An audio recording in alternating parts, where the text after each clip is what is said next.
करने के लिए सभी हाथ जोड़ लेंगे।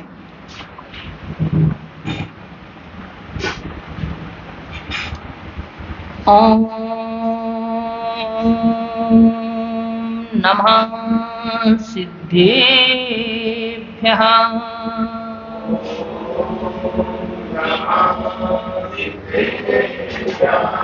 नमो अरिहन्ताणम्।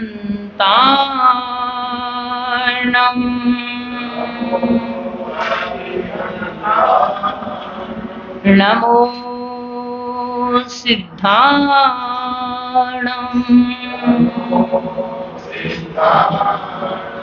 नमो आयर्याणम्।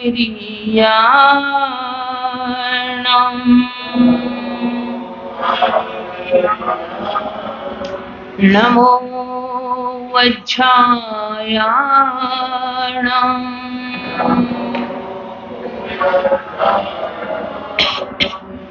नमो लोये सवसाहूणम्।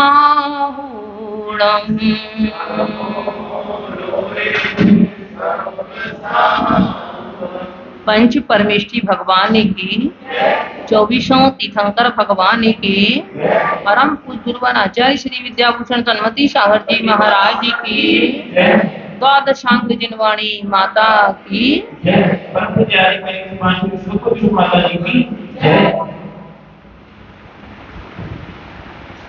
धर्म स्नेही बंधु, पुण्य पाप शतक के अंतर्गत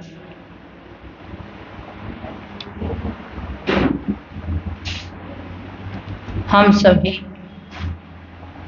हमारे जीवन में पुण्य और पाप दोनों एक साथ कैसे अपना रूप दिखाते हैं, कैसे हम पुण्य और पाप दोनों का एक साथ फल भोगते हैं, इस प्रसंग को लिया जा रहा है।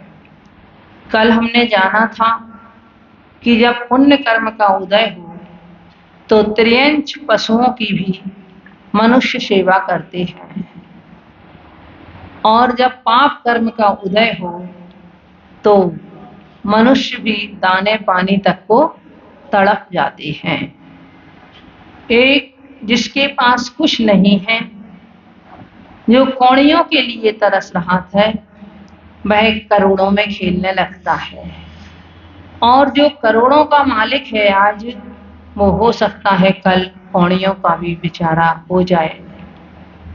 जो आज सिंहासन पर बैठा हुआ है वो कल दर दर का भिखारी बन जाए, और जो आज भिखारी है वो सिंहासन पर बैठ जाए। ऐसी भी स्थितियां इस पुण्य और पाप कर्म के उदय से मिलती हैं। अब आगे हम देखें, पुण्य उदय पर आए मनुज जिसको सुर भी तरसा करते, असुभोदय में ज्ञान भान नहीं जन में और मरा करते। पुण्य कर्म के उदय से मनुष्य पर्याय मिली, और ये ऐसी मनुष्य पर्याय है कि जिसको देव भी तरसते हैं। पंच कल्याण आप लोगों ने देखे होंगे अनेक। उस समय का वह प्रकरण जब तीर्थंकर भगवान को राज्य अवस्था में से वैराग्य आता है, लौकांतिक देव उनके वैराग्य की वृद्धि करने के लिए, वैराग्य की अनुमोदना करने के लिए स्वर्गों से आ जाते हैं। सौधर्मेंद्र का परिकर भी अपना वहीं खड़ा हुआ है, किंतु पालकी कौन पहले उठाए। जब इस विषय पर विवाद होता है तो वह सौधर्मेंद्र भी कहता है कि मेरा सारा स्वर्ग का वैभव ले लो, पर पालकी उठाने का मौका मुझे दे दो। वह भी इस पर्याय के लिए तरसता है कि मुझे मनुष्य पर्याय मिल जाए। मैंने सब कुछ किया, गर्भ जन्म ज्ञान, गर्भ जन्म कल्याणक मैंने मनाए, मैं पर सुमेरु पर्वत पर भगवान को अभिषेक के लिए ले गया, परंतु अब ये मेरा अधिकार है कि मैं ही पालकी उठाऊंगा। परंतु जब निर्णय मिलता है कि नहीं, जो संयमी हो वही संयम की अनुमोदना कर सकता है, वही इस पालकी को उठा सकता है, क्योंकि अब बात राग रंग की नहीं रही, अब बात संयम की हो गई। तो ऐसे इस पर्याय के लिए, इस मनुष्य पर्याय को मानव भी, देव भी तरसते हैं।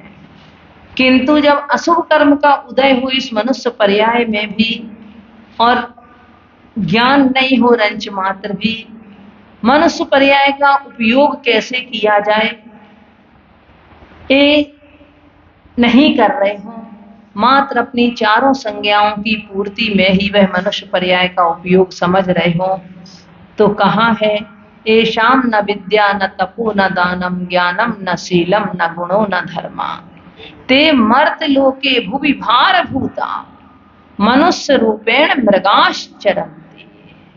वे इस पृथ्वी पर भारभूत हैं, मनुष्य के रूप में वह तो मृग समझो पशु विचरण कर रहे हैं। जन्मे और मरा करते, अकेले जन्म लिया था, आए खाया पिया अपना जैसे भी अपनी जिंदगी निकाली और जाकर के मरण को प्राप्त हो गए, और उनका जीवन का कोई लक्ष्य नहीं रहता है। तो ऐसी मनुष्य पर्याय से लाभ भी उनने क्या उठाया, जिस मनुष्य पर्याय के लिए वह सौधर्म इंद्र भी तड़पता है, और उस मनुष्य पर्याय की प्राप्ति आपने कर ली, और आपको वह प्राप्ति होने के बाद में भी आपने उसका लाभ क्या उठाया, उसमें आपने पशुओं जैसा आचरण किया तो हमें क्या मिला, या मनुष्य पर्याय में आकर के इस मनुष्य पर्याय के अहंकार में हम डूब गए, और अहंकार में डूब करके हमने किसी दूसरे को कुछ नहीं समझा, तो भी हमने उस मनुष्य पर्याय का कोई लाभ नहीं उठा पाए। ऐसे लोग कहते हैं कि आप कहते हो कि मनुष्य बनना कठिन है, मनुष्य बनना कठिन है, परंतु हमारी सरकार परेशान है कि जनसंख्या बढ़ रही है, इतने मनुष्यों का जन्म हो रहा है, संख्या बढ़ रही है, फिर कैसे आप कहते हो कि मनुष्य बनना कठिन है। अरे मनुष्य बनना तो फिर भी ठीक है, सरल है, किंतु ऐसे मनुष्य बन गए कि फुटपाथों पर जिंदगी पूरी निकालनी पड़ रही है, जो अपने खाने पीने की भी आवश्यकताओं को पूरा नहीं कर पा रहे हैं, जिन्हें कभी किसी गुरु का सानिध्य नहीं मिला, जिन्हें कभी भगवान के दर्शन करने को नहीं मिले, जिनके लिए कभी कोई दो प्रेम के इज्जत के शब्द बोलने के लिए नहीं मिला, उनके लिए उनकी मनुष्य पर्याय का क्या हुआ, पाकर के भी और वह यूं ही रह जाते हैं। तो कह रहे कि जिसको सुर तो तरसा करते, परंतु अगर ज्ञान भान नहीं है, विद्यादि गुण उसमें नहीं है, तो वह तो जन्म और मरण मात्र किया है उन्होंने। चतुर्गति में श्रेष्ठ मनुज गति महापुण्य से पाई है, आए अशुभ में नारी तन पराधीनता आई है। अब चारों गतियों में श्रेष्ठ ऐसी मनुष्य गति को प्राप्त कर लिया, पर उसमें भी अशुभ कर्म का उदय ये रहा कि हमने नारी पर्याय को प्राप्त किया, तो पूरा जीवन पराधीनता में व्यतीत हुआ। बाल पिता और पति जवानी वृद्धापन पुत्रों के लिए, नारीपन बंधन में बीता, यह नारी पर्याय। हालांकि आज हम बहुत मानने लगे हैं कि नारियों को बहुत स्वतंत्रता के अधिकार दे दिए गए हैं, नारी बहुत आगे बढ़ रही है, परंतु ये स्वतंत्रता का प्रयोग कहें वह स्वच्छंदता के रूप में भी कहीं हमें दिखाई दे रहा है बहुत कुछ। हम जितना चाहे अपने आप को स्वतंत्र मान लें, पर उसके बाद भी पर्यायगत जो हमारे विचार हैं वो कहीं नहीं जाते, वो तो हमारे में रहेंगे। चाहे आप जेंट्सों की पुरुषों की ड्रेस पहन करके घूम लो, चाहे आप पुरुषों जैसे काम चाल ढाल आपकी हो जाए, कुछ भी हो जाए, पर नारी जीवन के जो आपके उस पर्यायगत विशेषताएं होंगी वो उससे रहित नहीं हो पाओगे, वो तो रहेंगी ही रहेंगी। तो ऐसे थोड़ा कुछ अशुभ कर्म का उदय रहा, मनुष्य पर्याय को बंद किया, परंतु साथ में कुछ मायाचारी की होगी, तो मायाचारी के कारण से वह स्त्री पर्याय मिली। आचार्य कुंद कुंद स्वामी प्रवचन सार में कहते हैं कि तीर्थंकर प्रभु की दिव्य ध्वनि का खिरना, उपदेश आदि उनके द्वारा दिया जाना, समवसरण का विहार होना, ये उनमें क्रियाएं वैसे ही स्वाभाविक रूप से होती हैं जैसे मायाचारोप इत्थीण, जैसे मायाचारी स्त्रियों में स्वाभाविक रूप से पाई जाती है, इसी तरह से केवली की वह सभी क्रियाएं स्वाभाविक रूप से होती। अब ये जो स्वभाव होगा या पर्यायगत जो लज्जा शर्म आदि है वह स्वाभाविक रूप से होगी। जो नैसर्गिक वृत्तियां हैं वो कहीं हमारी जाने वाली नहीं है, वो तो हमारे में रहेंगी ही रहेंगे। तो पराधीनता का भी जो एक स्वभाव है वो भी हमारा रहेगा इस नारी पर्याय को पाने के बाद। तो उनके लिए कहते हैं कि भाई हम यदि इससे हटना चाहें तो हमारे लिए सबसे पहले स्त्री पर्याय संबंधी जितने बंध के कारण हैं उन सब से हमें हटना पड़ेगा, तब कहीं जाकर आगामी पर्यायों में हमें यह स्त्री पर्याय से मुक्ति मिल पाएगी। चले हुकूमत पुण्योदय में घर और देश विदेशों में, पापोदय में कौन पूछता करे चाकरी पैसों में। पुण्य का उदय हो तो हुकूमत चलती है सारे में, घर में भी चलेगी, देश में भी चलेगी, विदेश में भी चलेगी, समाज में भी चलेगी। हमारी अम्मा जी रोज कहती हैं कोई सुनता ही नहीं है, कोई सुनता ही नहीं है। अब आज इसका उत्तर आपको अपने आप मिल गया है ना, कि हुकूमत चलती है तो पुण्योदय में चलती है।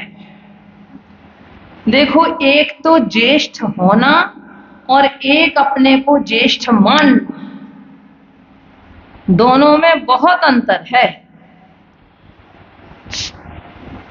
समीपस्थ रहने वाले या जहां और भी जो भी लोग हैं वो हमें बड़ा समझें, तब तो कुछ हमें विशेषता है। और वह जब समझेंगे जब हम श्रेष्ठ हैं, हमारे में श्रेष्ठता होगी, हमारे में गुण होंगे, हमारे में अच्छाइयां होंगी, तब हमारे लिए स्वाभाविक रूप से लोग श्रेष्ठ समझेंगे, ज्येष्ठ समझेंगे। और ये हम हर कार्य में मान लो हम अपने आप को ज्येष्ठ बताएं तो ऐसा नहीं है कि हम ज्येष्ठ हैं। पता नहीं कितने लोगों की बद्दुआएं और मिल जाती हैं। हम अपने को ज्येष्ठ बताने के चक्कर में हमें कई लोगों की बद्दुआएं और मिल जाती होंगी, किंतु ज्येष्ठता तभी है हमारी जब हमें और लोग अपने आप ज्येष्ठता दें।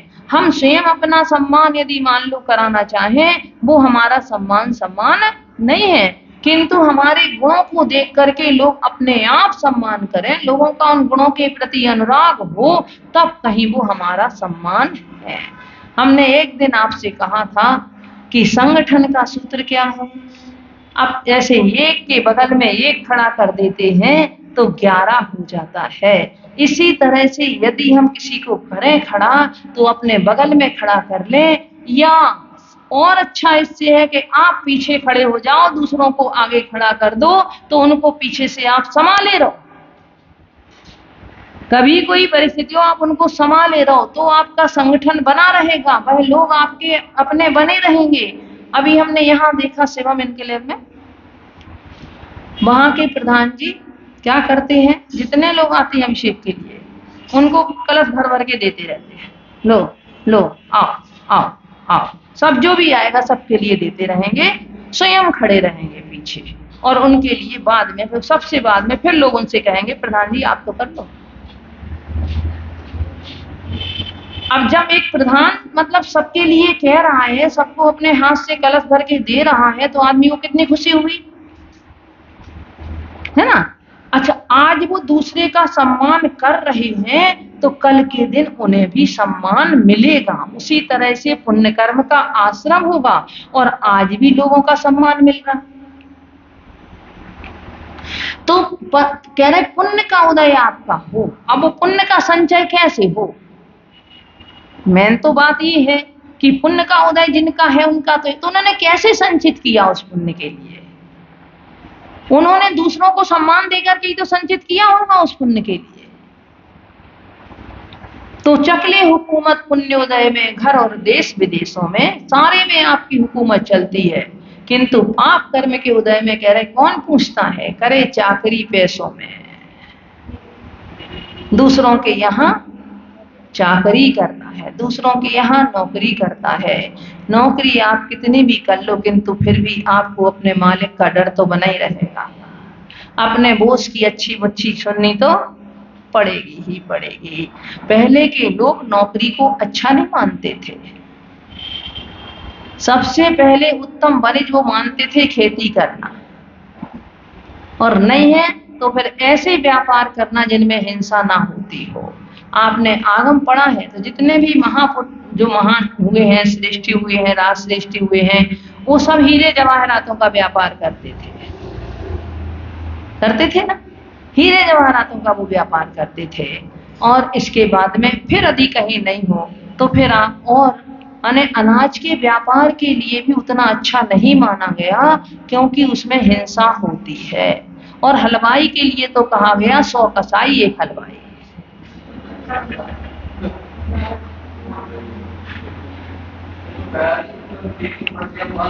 हाँ, वही जो आप कह रहे हैं। तो हुकूमत पुण्यों के उदय में, आज हमारे देश के प्रधानमंत्री हैं, आज पूरे वर्ल्ड में जो भी बात अगर उनके द्वारा कही जाती है तो उनकी बात को माना जाता है। कितना तीव्र पुण्य उस आत्मा ने संचय किया होगा, है ना, कि प्रारंभिक जीवन इतना अच्छा नहीं निकला, किंतु उसके बाद में आज वह भारत की कितने गौरव को बढ़ा रहे हैं।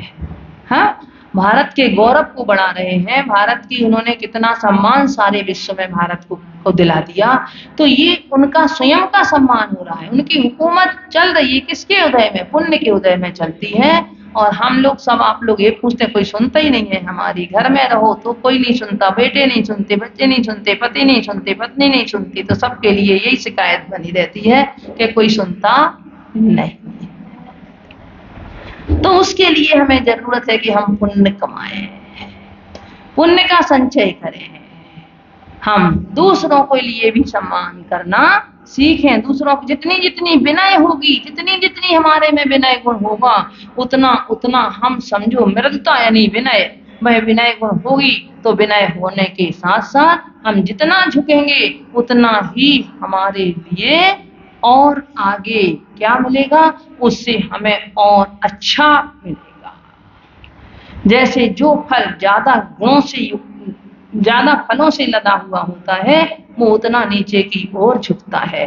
बट और बेत, इन दोनों वृक्षों में यही अंतर होता है कि बट का वृक्ष इतना बड़ा होता है, इतना विशाल होता है, एक बट के वृक्ष से 100 वृक्ष भी उत्पन्न हो जाते हैं, क्योंकि उसकी जो लटें हैं वो जमीन में जाती हैं, नए वृक्ष को उत्पन्न कर देती हैं। कलकत्ता में पूरा एक इसका गार्डन एक बिल्कुल अलग है, जिससे बोले पता ही नहीं है कि पुराना सबसे पहला वृक्ष कौन था, पर वहां तो बोले 100 आठ के उससे भी ऊपर वृक्ष उससे उत्पन्न हो चुके हैं। तो परंतु बट का वृक्ष में अंतर ये है कि वह झुकता नहीं है, और जब भी आंधी तूफान आता है तो बेत का वृक्ष तो बिल्कुल ऐसा जमीन से झुक जाता है, और बट का वृक्ष कभी नहीं झुकता है। बेत का वृक्ष झुक जाता है और जैसे ही आंधी तूफान शांत होता है पुनः खड़ा हो जाता है, किंतु वट का वृक्ष हो सकता है जड़ से भी उखड़ करके खत्म हो जाए। तो मृदुता हमारे में होगी, विनय हमारे में होगी, तो हम झुक करके भी उठ जाएंगे।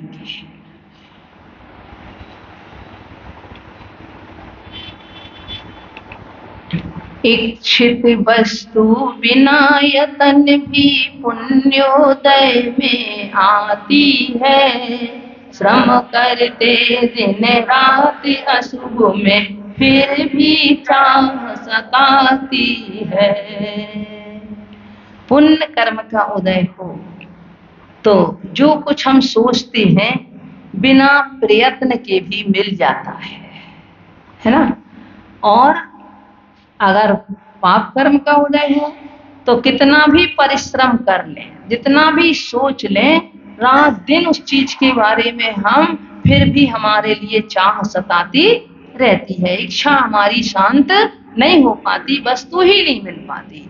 कई बार तो आपने देखा होगा, माता पिता की दृष्टि में अपने दोनों बच्चे मान लो समान हैं, किंतु एक कहता है तो उसकी चीज बड़ी जल्दी आ जाती है, और दूसरे कहता है तो उसके निमित्त ऐसे मिलते हैं कि उसकी आ ही नहीं पाती है चीज। अब बच्चे तो इसमें क्या कहते हैं, हमारे मम्मी पापा हमें चाहते ही नहीं है, हमें कोई घर में प्यार ही नहीं करता है, हमारा कोई है ही नहीं घर में। उन्हें तो उस कर्म के उदय का ज्ञान उन्हें नहीं है, किंतु हम अपने जीवन में देखें, चाहे किसी के भी जीवन में देखें, पुण्य के उदय से वह इच्छित वस्तु अपने आप मिल जाती है। कहो मन में सोचते हैं और उसी दिन अपने आप पता नहीं कहां से वैसा संयोग मिल जाता है। और पाप कर्म का उदय हो तो सोचते रहे सोचते रहे सोचते रहे, एक कोई पेंसिल देने वाला भी आपको नहीं मिलेगा। श्रम करते दिन रात अशुभ में फिर भी चाह सताती है। उस वस्तु के लिए रात दिन हम सोचते हैं, मेहनत करते हैं, परंतु फिर भी हमें इच्छा हमारी बनी रहती है, वह हमारी शांत। और सबको ले आएंगे। कई लोगों की किस्मत ऐसी होती है, परिवार में आप देखो, पूरे परिवार के लिए करता है, सबके लिए करता है, सबकी आवश्यकताओं की पूर्ति करता है, पर स्वयं के लिए सोचता है तो स्वयं के लिए कुछ नहीं कर पाता। एक बार हम लोग हिसार गए, वहां एक बच्ची, तो ये जो बच्चे हो जाते हैं ना कई बार कि बिल्कुल उनके हाथ पैर नहीं चलते, वो नहीं चलते, टेढ़े मेढ़े हाथ पैर हो जाते हैं, वैसी एक बच्ची थी। उसकी माँ उसे गोद में उठा करके लाई। उस माँ ने बताया, बोली माता जी इसके नाम से कोई काम कर लो, हमें बारे के न्यारे हैं। जो उठ नहीं पा रही, चल फिर नहीं पा रही, कुछ नहीं कर पा रही, जिसको गोद में उठाना पड़ता है, खिसकाना पड़ता है, अपने हाथ से अपने हाथ पैर भी नहीं हिला पाती। बोली इसके नाम से हम कोई काम कर ले, हमारे लिए बारे के न्यारे हैं, पर इस बिचारी के लिए कुछ नहीं। तो क्या है उसका, उस संबंधी है, दूसरे का कर्जा लेकर के आई होगी, तो दूसरों की तो पूर्ति उसके नाम से हो जाती है, परंतु स्वयं के लिए नहीं मिल पाता। आप दूसरों के कर्जदार बन करके आए हो, पूरे परिवार की सेवा करते रहोगे, पर परिवार आपकी सेवा करने वाला नहीं होगा, क्योंकि आप अपना स्वयं का पूर्व का जो आपका अशुभ है, जो आपका कर्जा दूसरे से लिया हुआ है, जो दूसरे से करा के आए हो, उसको चुकाने के लिए मात्रा है।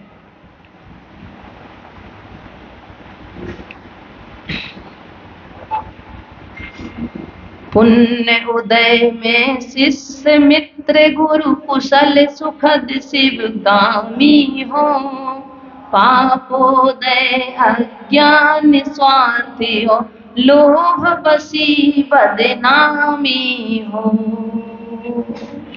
पुण्य का उदय होगा तो शिष्य कुशल मिल जाएगा, मित्र सुखद मिल जाएगा, और गुरु मोक्षगामी मिल जाएंगे। तीनों को अलग अलग लगाना है, किंतु पाप कर्म का उदय है तो शिष्य अज्ञानी मिल जाएगा, मित्र स्वार्थी मिल जाएगा और गुरु ऐसे मिल जाएंगे कि जो लोभी मिल जाएंगे। गुरु, किसी नीतिकार ने कहा है, गुरु व बहवा संति, शिष्य वित्तापहार का और दुर्लभा सा गुरु लोके शिष्य चित्तापहार का। इस संसार में गुरु तो बहुत हैं जो शिष्य के धन को हरण करने वाले हैं, परंतु ऐसे गुरु मिलना दुर्लभ है जो शिष्य के चित्त को हरण कर ले, जो शिष्य के मन को हरण कर ले। ऐसे गुरु मिलना दुर्लभ है कहते हैं। तो अगर पुण्य कर्म का उदय होगा, देखो तो शिष्य योग्य मिलना, कुशल मिलना, ये पाप कर्म का उदय नहीं है। पिता को पुत्र योग्य मिलना पिता के पुण्य का उदय है कि उसे योग्य पुत्र मिल गया। और गुरु का शिष्य यदि उनके लिए योग्य मिल गया तो समझो गुरु का ये पुण्य का उदय है। मित्र कैसा मिल गया? सुख देने वाला। एक मित्र तो ऐसा होता है जो स्वार्थी होता है, जो सिर्फ अपने मित्र की जेब देखते हैं। जब तक जेब रहती है भरी रहती है, जेब गर्म रहती है, तब तक तो वो उनके साथ ही रहते हैं, और जिस दिन जेब खाली हो जाती है वह उनका साथ छोड़ करके चले जाते हैं। देखो उस दिन भी हमने आपको बताया था कि जैसे जिस बर्तन में, जिस बटलोई में, जिस भगोने में आप वस्तु को तपाते हो, आप भोजन बनाते हो, मान लो आप दाल बना रहे हो, चावल बना रहे हो, कुछ भी आप कर रहे हो, आज तो कुकर का युग है, किंतु आप अगर मान लो उसमें पानी भी उबाल रहे हो अपने किसी बटलोई में, तो जब तक वो जल शांत रहता है, जब तक तो ढक्कन उसके ऊपर बैठा रहता है, और जैसे ही उसमें उबाल आता है वह ढक्कन सबसे पहले गिर करके दूर जाता है, गिरता है। और परंतु उसके नीचे की तली वह पहले गर्म होती है, जल बाद में गर्म होता है, और वह गर्म होते होते भी सारी आंच को अपने में सहने के बाद में भी वह उससे अलग नहीं होती है। तो अगर मित्र हो तो ऐसा हो कि जो वो मटलोई की पेंदी की तरह हो, ढक्कन की तरह ना। अगर ऐसा जीवन साथी कहो, ऐसा मित्र यदि कहीं मिल जाता है जो दुखों को अपने ऊपर लेने वाला हो और हमें सुख पहुंचाने वाला हो, ऐसा मित्र यदि मिल जाता है तो वह ही समझो सुखद मित्र है, वो ही सच्चा मित्र है।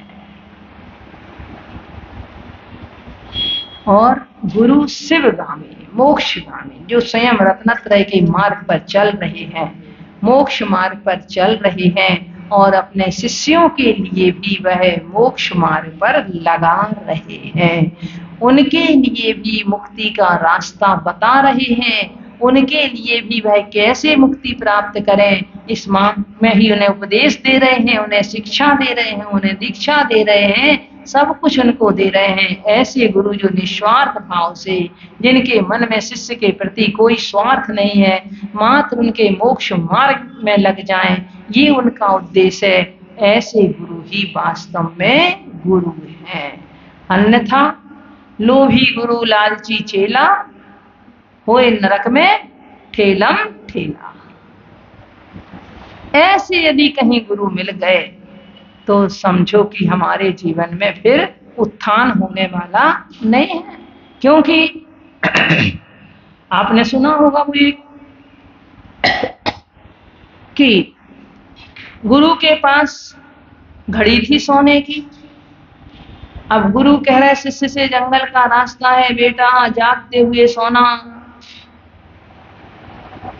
शिष्य ने सोचा क्या बात है, हम फक्कड़ आदमी, हमारे पास कुछ नहीं है, और गुरु कह रहे जागते हुए सोना। भाई डर तो उसे हो जिसके पास में कुछ हो, उसे डर है, हमें किस बात का डर। उसने सोचा देखूं तो गुरु की जो गुदड़ी है उसमें देखूं तो क्या रखा है।